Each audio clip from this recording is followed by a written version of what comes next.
vulnerability is a weird thing for a lot of people. They don't want to any of this, touchy-feely stuff. And yet what we've seen and what I've experienced is vulnerability at a deeper level that was just healing and refreshing. Of like, okay, that's a really powerful experience. Elder Anderson talks about spiritually defining experiences. Kaylee has written down these four spiritually defining experiences. And he says that you can refer back to these experiences when things come hard. Like, I had this experience. I can't deny it. But, as time goes on, or you don't write it down, it dwindles with its power and it dwindles with its peace. So personally for me, of writing down these stories has given me something like kind of a lifeline to hang on to. Like, well, I can't deny that. I can't deny that I had this experience.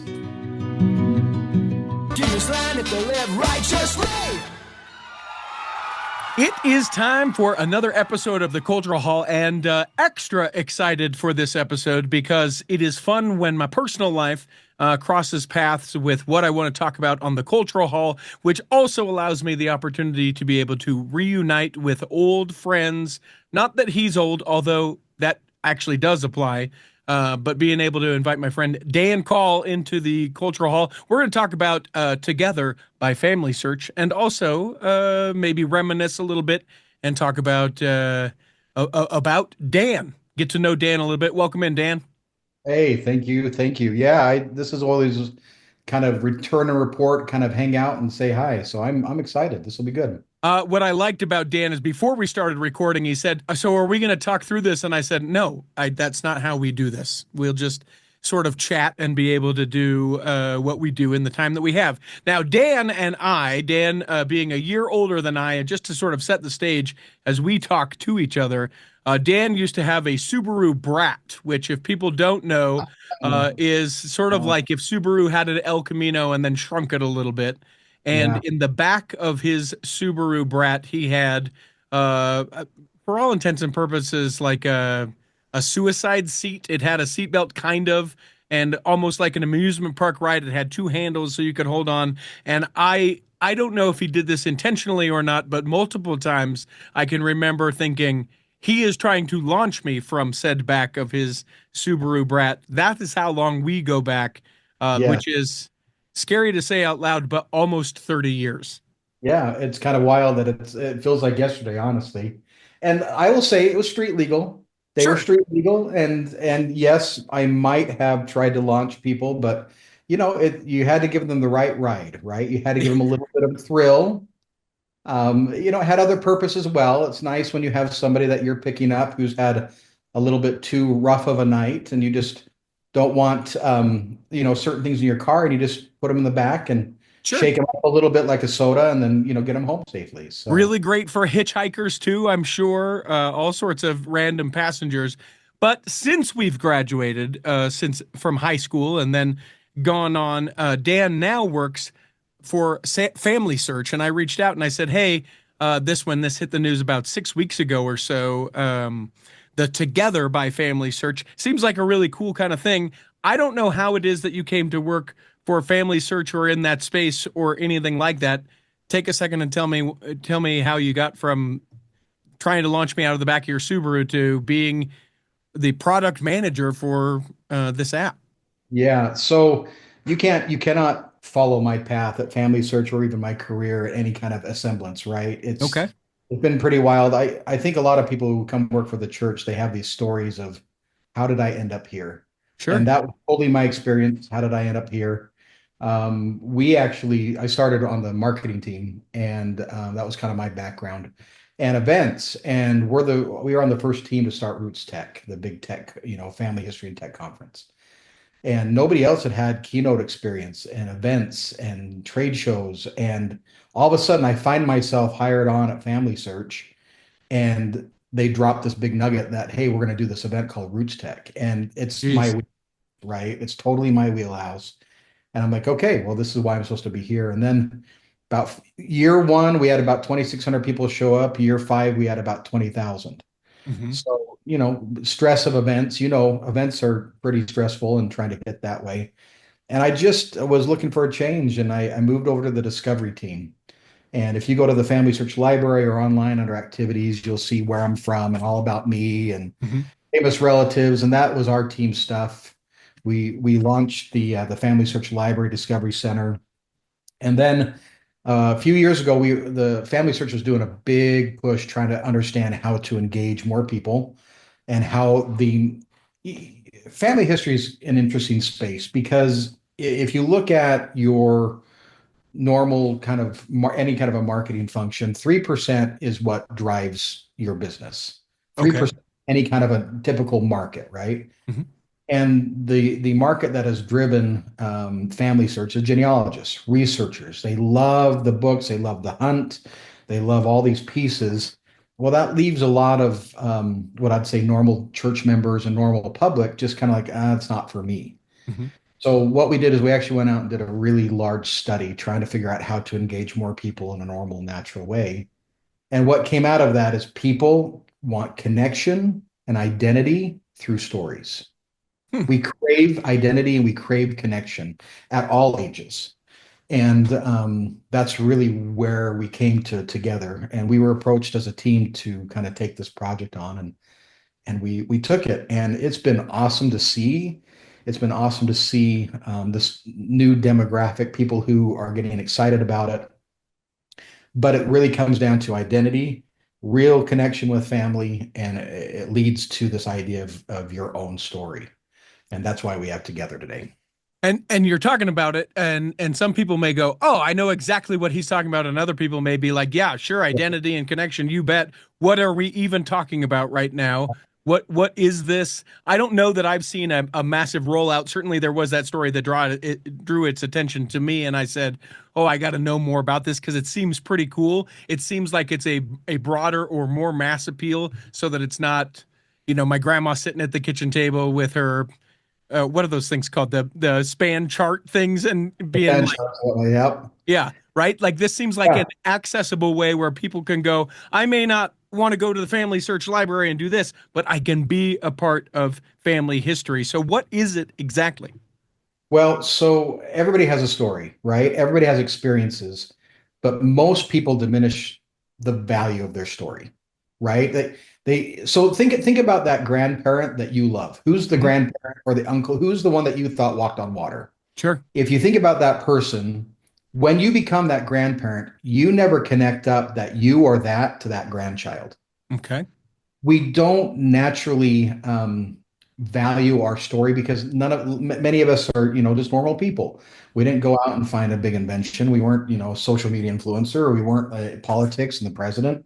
So we minimize sometimes the stories that we have. And yet, when it comes to future generations, knowing your story gives them a greater ability for resilience and emotional stability. What it goes back to is called intergenerational identity. Okay.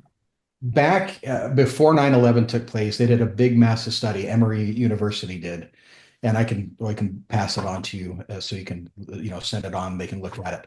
Yeah, check But it out in the show notes. Cool. Okay. so with the kids, they were actually looking at kids and what helped them be resilient, more emotionally stable, more emotional quotient, all that kind of stability. The kids who knew their family story. So think about like the cake boss, or grandma and grandpa and Uncle Vito came over from Sicily. Sure. You don't mess with family. Food is a part of our culture. We started the bakery. There's all these identifiers of family culture and our story that's passed down. Don't mess with grandma, right? So you have to have the respect, all those that story, that identity. And you look at the next generation, they're more stable. They don't have as much struggle and much difficulty. The intergenerational study that they did, the kids who knew and had an intergenerational identity had a 9 times greater ability to handling the stress of life. Okay. Then 9/11 takes place. They went back and took that same study with those same kids, and it held true. These kids are living in New York City proper when 9/11 happens. And the study comes out that these kids handled this stressful piece much more effectively. It gave them a greater ability, and just in the long run, it's actually kind of along the study that they have better life and clinical outcomes. Hmm. So it's strengthening emotional well-being, it's developing resilience, it's purpose, self-awareness, especially in those youth and children. And it's fascinating with identity and connection. Most identity and connection, these stories, it really goes back to this intergenerational narrative, is what they call it. It's where grandma and mom pass those stories on to the next generation.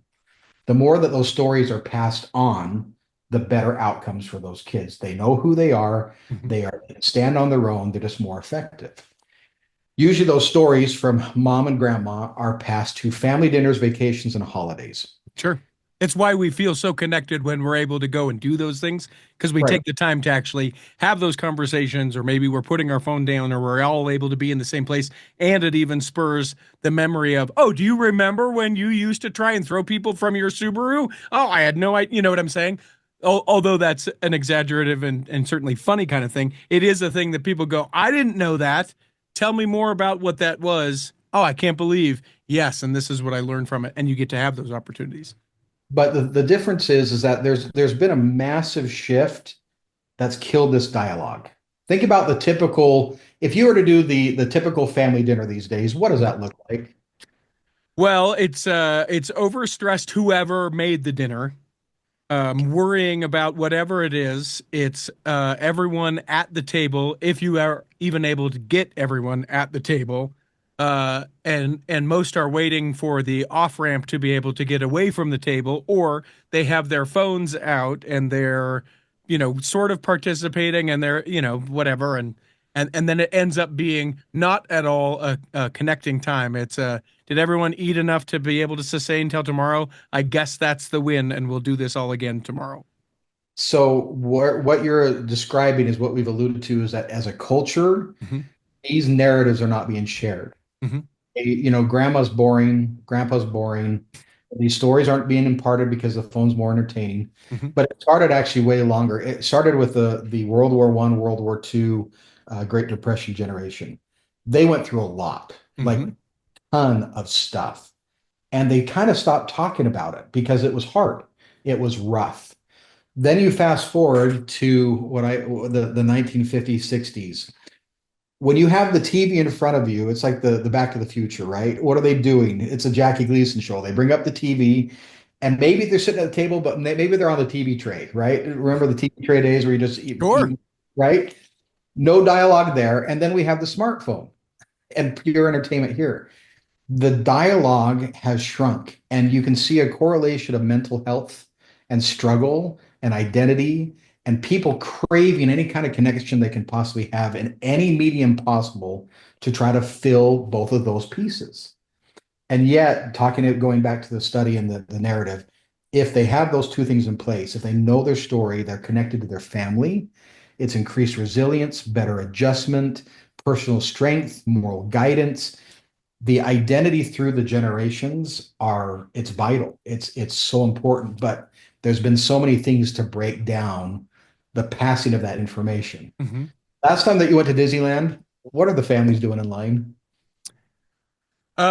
Well, the last time we went to Disneyland, my wife and I remarked about people being so fussy and fighty. That's what we sort of remarked about, where we're like, we are so glad that we do not have kids here with us. But we also noticed that there were some people who would play those games where they had their cell phone on their forehead and you're trying to guess the word. There would be some of those things. But yeah, I mean, most people phones out, I would imagine, though I don't remember that exactly, phones out and just biding the time till they can have the moment on the ride and then back to their phone again.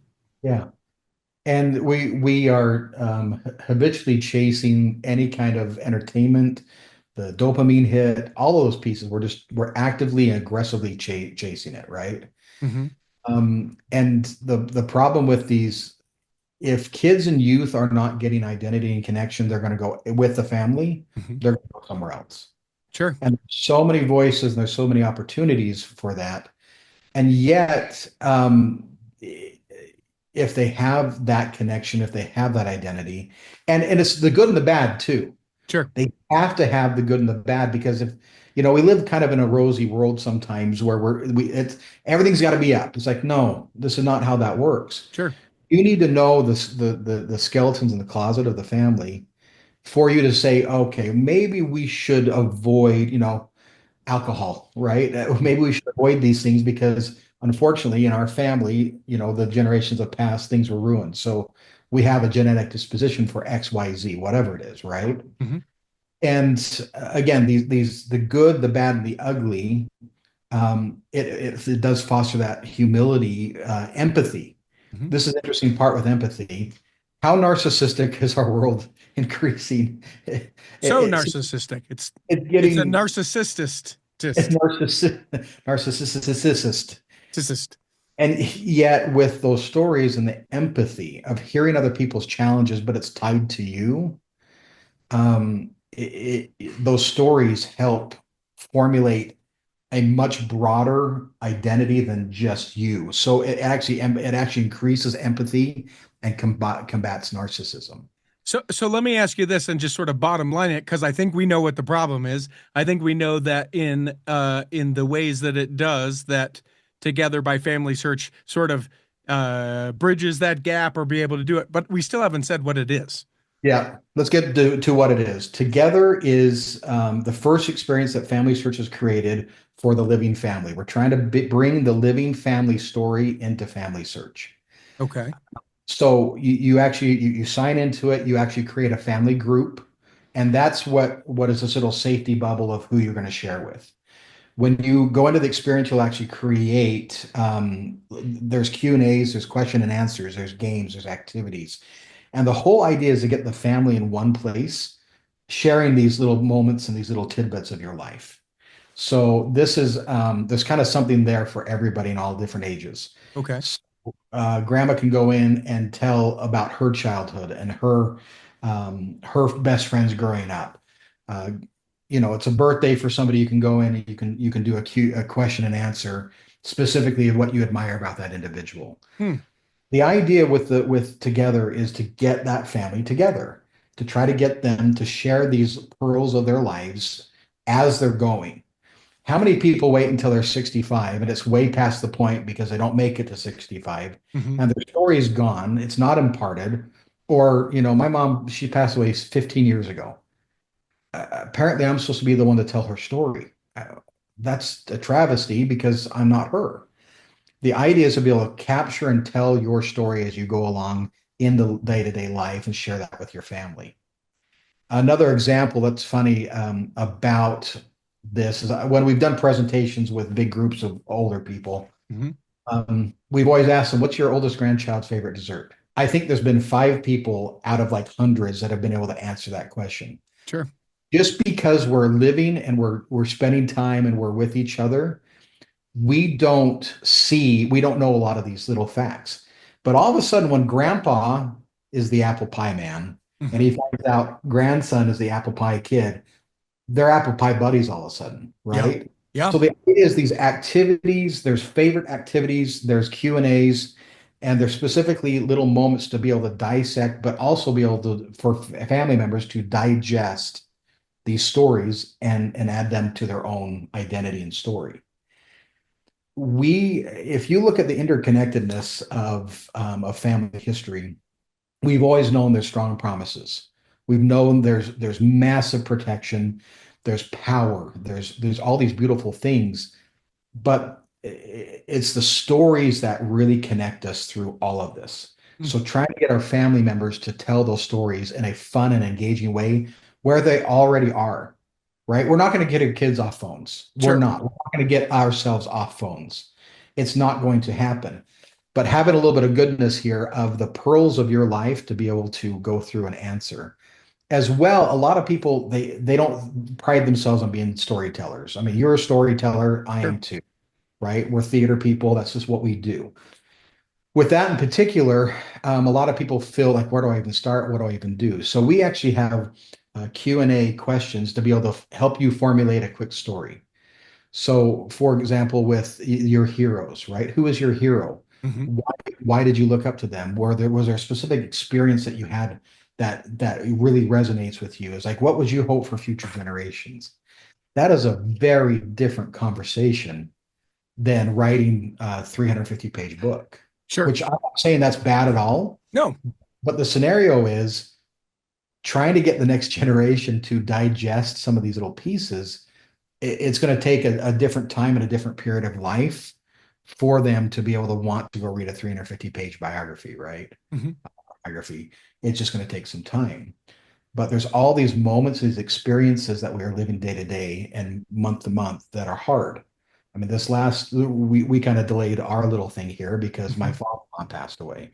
That my dad had triple bypass open heart surgery. Jeez. It's been a challenging week, a couple of weeks, and the scenario of these little miracles and the faith promoting faith, moments, we don't want to forget them, and yet we don't have a place to put them, Mhm. and we don't have a place to share them. Together is that to share these moments, these conversations. So I got some questions about the technical part about that. Let's take a break. When we come back, we'll dive right back in on how people can do that. We'll come back and do that in the second block of the Cultural Hall. Let me take just a moment to tell you all about bestdjinutah.com. That is the website where you can learn all about me. Oh, sure, you probably feel like you know me, but you know me in the Cultural Hall sense. I have a DJ company, now 6 of us strong, great event hosts, MCs, and DJs that can be able to make whatever event you have coming up absolutely spectacular, and hope you will reach out to us. Now you're thinking, well, wait a minute, Richie, I don't live in Utah. Would you travel? Absolutely, I would travel. Would they travel? Absolutely, they would travel. Whatever your event is, doesn't have to be a wedding or a community event. We can do all sorts of things. I can teach you line dancing. I can dance with you. We can do partner dancing. We can do all kinds of things, but we can't do any of it if you don't hit me up. You can go to bestdjinutah.com. You can fill out the form to get more information or get a quote, and then I will get right back to you. Find out why I'm so busy and why sometimes we don't get episodes of the Cultural Hall. It's all because of bestdjinutah.com. Here in the second block of the Cultural Hall, remember you can become a Patreon saint of the Cultural Hall by going to patreon.com/the Cultural Hall, where as little as $5 a month gets you to be a part of the secret but not sacred Facebook group where all the Patreon saints are hanging out. We have side tangential conversations. You want to know some more stories about Daniel? Maybe I'll share them there. I might share them in that group, but you have to become a Patreon saint to do so. Patreon.com/the Cultural Hall. So I can share my stories with my family. So let me ask you a couple of technical things because I haven't done this yet. If I have like an account with the church for FamilySearch, I automatically have an account that I can set up together. It's sort of linked that way. Yeah, so you can sign in with your church account. You can create a FamilySearch account if you want. Hmm. If you're worried about, part member families and non-member, the aspect is that you see a little bit different if you're, a member. So Hmm. you can see it works really well with kind of that blended family aspect. So we're Okay. not hitting people who may not be of the faith with things that we don't necessarily need to hit them with. Okay. Uh, the idea is to be able to get all aspects in family. It's also device agnostic. I Yeah. mean, we got Google, we got Android, we've got iOS. It's also on the web. It's in 37 languages. It's all the good stuff. So we're really trying to make it so everybody can access it. And then you talk about telling stories. Is it I'm texting it? Can I voice, speak it? Can I record a message? Can I do a video? How can I tell my story? Right now, it's really with photos and with texting. There'll be some audio that will be introduced here soon, so you can do audio recording. That will be very soon. Hmm. But the hardest thing about it, we're moving and we want to solve this thing with video because I know it's so important. Sure. It's been kind of a challenge for us to try to solve, but we have it on the roadmap to try to figure out and get squared away and done. So I'm hopeful. I'm hopeful that we'll get there, and yeah, that And that be will. able to do it that way. So let me ask you another question because it is this sort of group. It's like a group text ish. Let me ask you if it's like so. Grandpa gets on and he's feeling a little needful for some connection, and so he gets on. can he answer the question like, what is my favorite family experience? And then he does it. And then do I get notified, hey, grandpa did this? And then I can respond to the same prompt and we can all kind of react around that? Or how do those various questions work and how can we interact as that group? Yeah, so it'll every time that somebody in in your group Hmm. does an activity, you get dinged. Hmm. So we'll do a push notification to you. We'll do a weekly email where you'll get kind of a deep dive if you haven't checked in. This really isn't one of those where we you're going to spend hours every single day on it, right? Sure. Your life experience. My daughter Kaylee, she didn't get. I introduced it to her. I'm just trying to see the normal, natural kind of adoption, right? Sure. Went to Nauvoo and she had some really beautiful, wonderful experiences that she wanted to remember. And I says, "Well, babe, you can put that on together if you want to." And she's like, "Oh." Well, every week she's put something on. Mm. Every Now that might be motivated because there's streaks in it, similar to Duolingo. If you do Okay. every week, there's streaks. There are points as well for the family. We're trying to have a little bit more fun in the experience to bring it in, have a little bit of family competition as well. Hmm.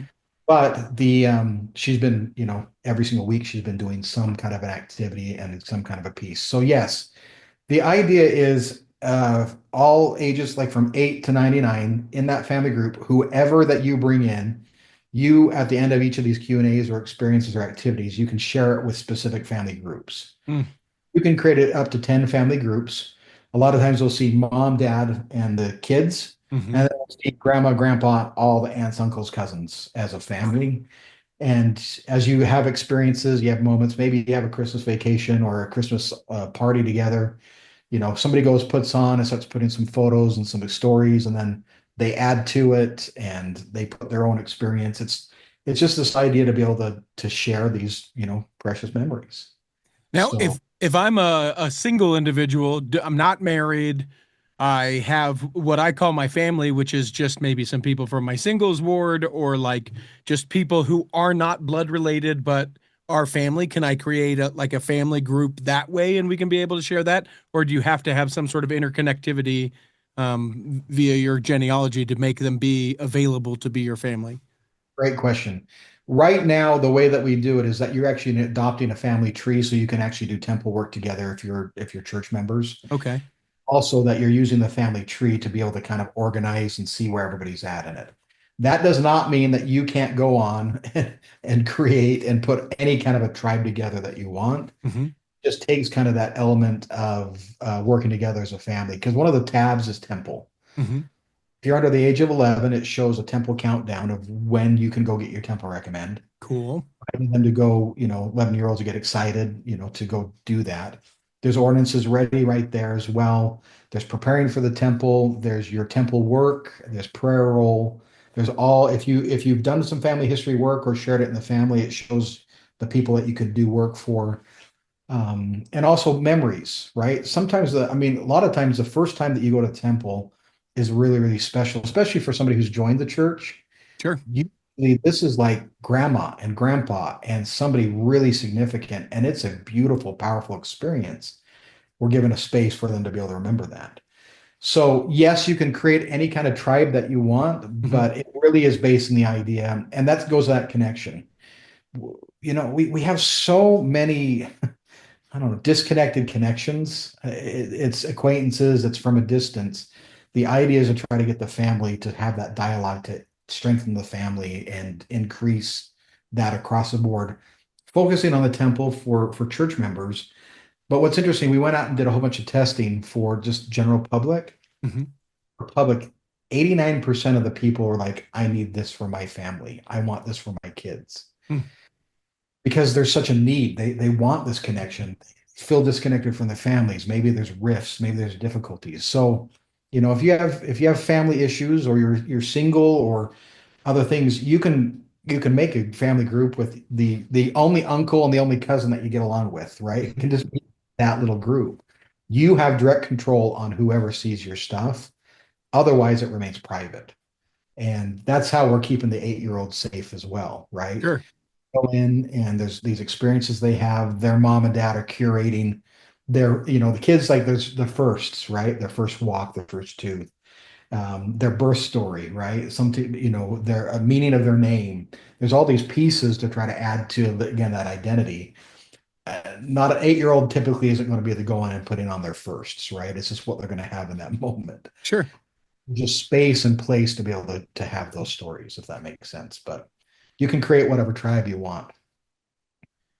So, at the risk of diving a little personal, you mentioned this, so I don't feel bad about bringing it up. But you mentioned how your father-in-law had passed. You mentioned about how your mom, 15 years ago now, and I actually remember that as being your friend. And then recently having a health scare with your father. The opportunity to be able to hear these stories from some of those individuals doesn't exist anymore. But certainly, you have held on to, I would imagine, stories that you did have with those individuals. How valuable, let's say for your mom, that maybe is a little less fresh than your father-in-law, but an experience with your mom, how has that helped you? I mean, certainly there's connectivity and all those things, but like if we're really saying this is deeply meaningful beyond mom used to make apple crumble and you're like, oh, that's great, mom made apple crumble, how has it actually helped you? It's funny, mom's gone, been 15 years. And she and we butted heads, and but we loved each other dearly. I was the only child, all the eggs in one basket, but we went to toe to toe, and yet, um, my relationship with her has gotten better. It's reading her stories, reading some of these little things that she wrote down. It's watching a video, but it's a scenario that I felt her so often, but it's through the stories that bring her up. Does that make sense? Mm-hmm. Um, a lot of people they go through their family history, right? And there's this one story that gives them fortitude or strength. Mine was actually my granddad. He served in World War II. He was a pilot. He flew paratroopers, right? The guy was the most quiet, reserved, but just a stud. Mm-hmm. In 1981, I was 2 years old. He wrote down his testimony to his posterity in his hand. It is by far the most heartfelt, beautiful artifact that I have as a person. And reading that over and over again has given me so much strength. But then I go through and read his World War II experiences. Mm-hmm. When I'm having struggles and when I'm having difficulties, Grandpa's courage.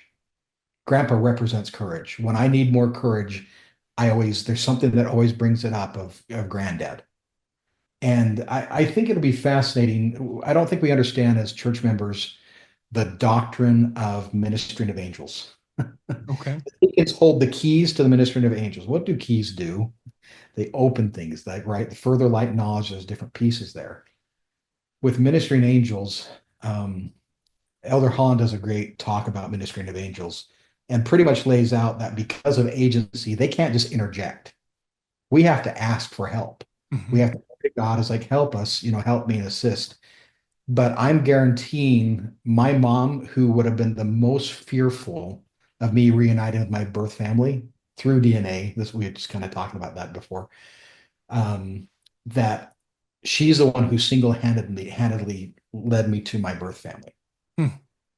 Like I heard her voice, I smelled her perfume. There was all these pieces and all these Wow. moments that came up where I cannot deny that she was instrumental in helping me connect in miraculous ways. And she would have been the one that was the most fearful of me connecting, right? She didn't want to be replaced. And yet she knew, because she's on the other side of the veil, that for my development, I needed it. So she's like, let me help facilitate this thing. And I still remember we're leaving Cody, Wyoming after meeting my birth mother for the first time. And How we long drive ago was this, by the way? about 5 years ago, Okay. um, 6 years ago now, 6 years ago, I think. Yeah. So I still remember we're leaving Cody, Wyoming, and I literally hear her whisper in my ear. She's like, okay, you've been connected, but remember that you're mine. Mm. And I just this overwhelming hug and feeling. Just remember that you're mine. And my mom was snarky that way. I got a lot of her same qualities there, and it was totally in her. It was totally her. And so when I go back to these stories, these connections, It's covenant belonging. It's spiritual belonging. It's tied to the other side of the veil. It's ministering to angels. It's all of these stories that help shape my current day-to-day framework, right? If I didn't have these experiences, I wouldn't have these testimonies of specific aspects of family history. If I didn't work for family history, this would be completely lost on me. It Sure. really, I'm not the one who naturally gravitates to genealogy research, and yet I cannot deny the things that we've experienced and how thin the veil has been and can be. But they always talk about the Lehi story. Lehi, he's got the plates come to him and he finds out he's connected to Joseph of old. Hmm. He starts prophesying. I love that because he starts looking at his genealogies and the connection. If he did not know the story, the impact and the value of the story of Joseph, would have that, knowing his genealogy, had that same impact? I don't think so. Mm. It's the story and the how much it means to them and the learning that comes out of it. And I guess that's an intergenerational identity. Your story matters exponentially. The difficulties, the faith crises, the stuff that you've made through, your return, the experience you've had with atonement, repentance, all these pieces help formulate a identity of your family culture, of your family narrative, and the things that resonate through generations. And it's fascinating how they're all connected. They really are. The thing with family history is it's all pointed at Christ and the temple. Hmm. Oh, Yeah. that's what it's pointed at, right? But it's a oneness. It's a oneness in family. It's a oneness as a child of God and knowing who you are and knowing that you're a child of God, leading to the temple where you're going to gain that strength and that protection. It's as Elder Renlund's quote about, power to change, power to repent. There's all these power that come from it, but it's all one in Christ in that family unit, which is way cool. Yeah. I want to take another break. When we come back, there are three questions we ask everyone who steps into the cultural hall. I'll ask those of you. Plus, I got a few more other questions, especially when we talk about this being more for the living that I want to dive a little bit deeper on. We'll come back and do that in the third block of the cultural hall. If you're listening to this and you're thinking, man, you know what? I could do a podcast. You should. Having a podcast has been one of the things that a lot of people have really sought out to do. Some just to see, can I even do this thing? I'm here to tell you that you can. And I have consulted lots of people to be able to do it. Now, some people, I consult them and they go, oh, this was way more than I ever thought it would be. And other people go, oh, you know what? A podcast isn't for me, but you helped me decide to do this thing. Whatever it is, maybe it will end up being a podcast, or maybe it'll just end up being that we have some great times together. You realize that it's time to do that in a different season of your life, or this season is now. You can reach out to me, contact at theculturalhall.com, and say podcast consultant, or my email address, Richie, RICHIET, Stedman at gmail.com. And be sure that you put podcast consultant in the subject line. Would love to talk to you and see if having a podcast would be the right thing for you. Here in the third block of the Cultural Hall, remember, you can always email us, contact at theculturalhall.com. You love this episode. You think, oh man, another great idea for an episode would be this. I'm connected to this. This is what I do for a living. You should talk to me about this. Whatever those are, contact at theculturalhall.com. You guys are great sources of our future episodes. And we're doing a ton of episodes, so we need your resources, your sources. Contact at theculturalhall.com. Now, Dan, let me ask you this. And I think we sort of fell into it because we recognize we can't get the stories from those that have passed on because they're passed on, right? I mean, we can have experiences and those are maybe a little bit more rare and some of that kind of stuff. But this really is intended for people that are living with other people and living to be able to continue to be a part of this. What have you seen? As I presume your family has interacted with this, have you seen them sharing with you in a way that that maybe you had not anticipated?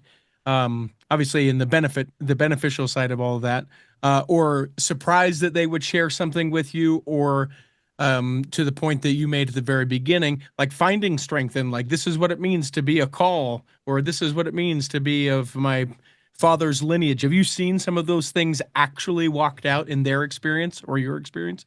Yes, actually, with my daughter. My daughter Kaylee is the funniest, quirkiest. She's just very creative. She's quite the writer. And it's interesting because as a parent, you think your kids are doing well. They're on the right path. They're making the right decisions and Sure. whatnot. But you don't really sit down deeply and like, hey, what's going on? What's in the deepest corners of your mind? Right. And some of the stuff that she's shared of her spiritual kind of awakening and experiences have been like they've given me such strength of like, holy cow, that she does know who she is, right? She Mhm. has these core pieces, but she's talking in such a different way because she's sharing her deep thoughts with these moments that she's had, right? And it's impacted me just greatly to see those pieces. Um, another experience that we actually had, and I know this is not mine, but I hopefully it'll come full circle. We were doing some testing out in Lehigh, Hmm. and a mother and a son, a 16-year-old son came in, and the 16-year-old kid was not happy to be there. He'd been dragged. He was not happy to come into this thing, and it was very frustrating for him. So we had them come into the room, and one of the activities is, what do you admire about who the of the person? And we had mom and son have this conversation. And the amount of empathy, healing, they never had this conversation. Sure. What do you Yeah, admire? you don't typically, if you don't get along with someone or just as being an ornery teenage kid, you're not often, caused to reflect about like what you admire about other people. It's like, where's that girl? I want to go kiss her or whatever the thing may be. Right. It's very superficial, right? Hmm. A lot of our interactions. And yet what came out of that, what the prophets talk about healing on this side of the veil. There was actual healing that was taking place. And it just went to a deeper, more vulnerable place. Vulnerability is a weird thing for a lot of people. They don't want to any of this, touchy-feely stuff. And yet what we've seen and what I've experienced is vulnerability at a deeper level that was just healing and refreshing. And like, okay, that's a really powerful experience. Elder Anderson talks about spiritually defining experiences. Kaylee has written down these four spiritually defining experiences. Hmm. And he says that you can refer back to these experiences when things come hard. Hmm. Like, I know I had this experience. I can't deny it. But, as time goes on, or you don't write it down, it dwindles with its power and it dwindles with its peace. Hmm. So personally, for me, of writing down these stories, has given me something like kind of a lifeline to hang on to. Like, well, I can't deny that. I can't deny that I had this experience. So we've seen all aspects of it kind of coming full circle. Now with my father, my dad's living, and then my father-in-law who just passed away. My father-in-law wrote his story, and when I read his story, it wasn't through together, but the idea would be that it flows into together at some point. I don't know how the guy put on pants because his childhood was that rough. Oh, geez. And yet he chose positivity and love to change some of those generational kind of family dynamics. And his funeral was the coolest celebration. It was so much laughing and so much heart. But I don't think we ever put ourselves in the George Bailey position. Hmm. It's a Wonderful Life. Sure. And we don't put ourselves naturally in that space, but if you pull a person out of there, the ripple effect of what one person does in other people's lives, my gosh, it is so cool. We need to have that ripple effect more and more, right? If you look at the records for the past that we have genealogically to the population of today, Hmm. we're going to start losing just because of population more stories today than Hmm. we have in the past. And these moments that will pass on, your hopes and dreams for future generations, the things that you've learned, the hard times, the special moments, the stories. Every time that somebody dies, we lose a library and so much knowledge and so much experience. Let me ask you this. We've certainly talked about like parents and then our children as well. it seems to me that answering and being vulnerable about a lot of these questions would hit a little bit differently for your spouse. Yeah. How has that been for you guys as spouses? I would imagine, knowing what I know about your wife, she's probably been likely to interact with this as well, especially to be supportive of you. How have you noticed that dynamic with this, the together? How has that impacted that, or has it? It has because we start sharing these moments, these experiences that we've had in the past, right? So if Mhm. you actually go down, there's a path on together that's the your dead family. So Mhm. people who passed on in your tree, and you can do memories and moments and experiences and funny sayings and things that you remember. But the next one is your living family. So there's all the one about a spouse. Now, what's nice about it is we don't want to throw salt in the wound if you're not married. You Sure. can hit the edit button and hide that card, so we don't have to bring that up again, and the kids one. But on that line, you have your spouse, and it's your courtship, how you met, it's your wedding day, your honeymoon, all these experiences, the hardest things, the aspirations, your wild, your hopes and dreams, your top 10 for the year, right? These aspects of trying to of share your experience back and forth. Well, it's fun because Angie's been writing down a few of the things of how we met and her perspective, and then I go in and I put my perspective. And it's like with siblings, right? You Mhm. always have that one sibling that tells us this story where they've been so harmed and so Yep. wronged. Yep. Kicked me in the shin first, and you threw a can of something at me. Mhm. Well, it's like that's not how it happens. So the idea to be able to formulate the story in different pieces and angles Mhm. of their personal experience, but how to tell all sides of the story. That's what I've seen with Angie and I, because we've been able to start writing down some of the experiences we've always wanted to about how we met, our first date, Colin Ray concert, man, back in the day up at Weber, and our first kiss, that piece, right? All Mhm. these moments and experiences that my kids haven't heard of. Sure. They, right? And yet I'm living this. I'm living in family history, but I'm so pointed not at my own story. The idea is to shift back and tell your story. Well, and the real fact of the matter, the kind of sobering part of it is you don't ever know when you're not able to tell your story anymore, right? Yesterday I could, today I cannot. I am now dead, whatever that might be for whatever reason.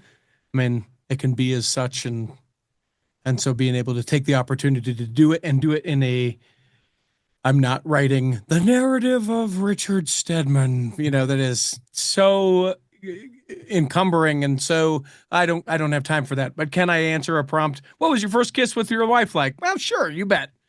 This is where Yeah. it was. She didn't want to. No, I'm teasing.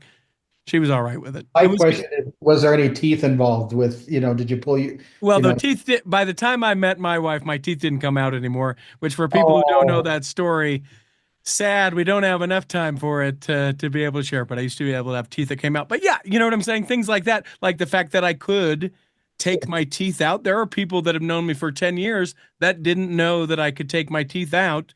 Why that was, all the stories that were around just having fun with that. I mean, that is a piece of who and what I am that lots of people don't know about. baby blue suit Yeah. and your teeth out. That's just where it's at. Yeah, That's that's they know the baby blue that's suits. that's that's part of the story that I have of you. So. Yeah. Uh, with just one sort of kind of technical question, because it is through Family Search, do I go into the App Store and I can download Together, and that's how I can be able to interact with it? Do App Store. You can do the Google Play Store or iOS. Just Mhm. go search Together by Family Search. Together should come up as well, but Together by there's others that might be out there. Just Okay. Together by Family Search, it'll come right up. You download it, and then it takes you through a few screens. You create your family group. The nice thing about the group is that it just once you create the family group, it gives you a link to Hmm. send out to email or text or whatever you want to do. So if you ever in your text family, write your one little group, Hmm. one link to rule them all, and they click on that link, sign in, and they're part of the family group at that point. So I want you to know that I caught the one link to rule them all it's nice, reference. Thank you for that. Uh, I, absolutely. I I remember growing up, my grandma and grandfather used to on a typewriter. They would put together a family newsletter. Dan is in the Philippines serving a mission right now. Like they would get a little bit from each and they would type it, and then they would mail it to each of the houses of of all of our families growing up. It so much easier, so much more instantaneous, and so much more interactive. I just think this is an incredible thing, and even cooler that my friend Dan is, on the front lines of making this thing accessible for people, along with an amazing team. I know they're all great, but you're part of it, and you're the one I'm talking to. So Look at you. You're already cutting me off of what I was about to say. I love you're just right ahead of it. Yep, Yeah, yep, I work yep, with wonderful people. I yep. do. Yeah, I know you couldn't do it by yourself. You're not that great. Put that in your story. Agree. All right, all right. So there are three questions that we ask everyone who steps into the cultural hall. I'll ask those of you right now. First question is do you have a calling right now, and if so, what is it? I'm the ward janitor. Are No, you I'm the really? ward building cleaning specialist and all that. So yeah, that's what I'm doing. Every 3 months, that's what I coordinate. I get people there. So they avoid my call just as much as the bishoprics. It's Yeah. great. It's just training for being in the bishopric. That's all. It's just 8 a.m. on Saturdays. Who Yep. doesn't want to get up and clean the church? I mean, Yeah. come on. Listen, I don't mind doing it.